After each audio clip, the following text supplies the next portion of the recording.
Mabagal. Ang bagal ng Baka ano ng andar niya. Di ba ang ganda? Siyempre. Mansion. Pumili ka nga ng ano. So, ilang M ito? Yung Ayan, tinatanong na yan.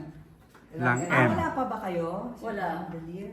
Alam mo, ang mura saan para sa Yung sa area? high ceiling, yung sa may formal living room. Alam mo kung saan ang mura din? Sa Soler. Sa Santa Cruz ba yun? Binondo. Ayan, ito na, ang nakakita actually ng chandelier ko. Oh. Yung interior designer, kasi suki na niya yun. Oo. Nung let, gusto ko to, ganyan, diba, unique. Ay, oo nga, unique, very unique. Oo, parang rosebud siya. Pero parang rosebud kasi ano nila siya, Saan? parang pwede rin, Ay, ito. ang sabi niya, parang sa engagement. Oo nga, no? O, di ba yung bato na gano'n?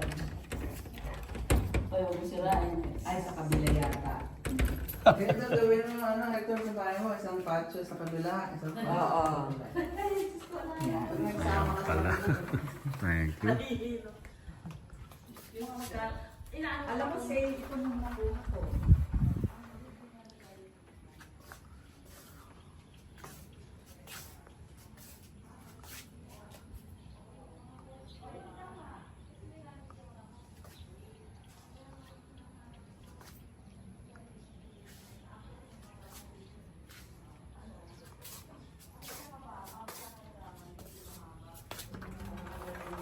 ceiling ko, sa mga medyo makakapata.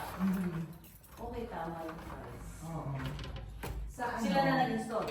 Dapat. Hindi, ano pa ako. Yung contractor ko dito, kaya naman nila, o di sila na ang nag-install. Di, ang taas ng hagdan nila. Oo, nakapatong dyan na ano yung Ang nagustuhan ko dito, madali siyang linisin. Oo, ito nga, medyo Kaya madumi ganyan. na eh. At saka may ano daw, three-way, ano siya, ay three-way ba? Three lights. Ah, may Matutuwa warranty si din. Lonti.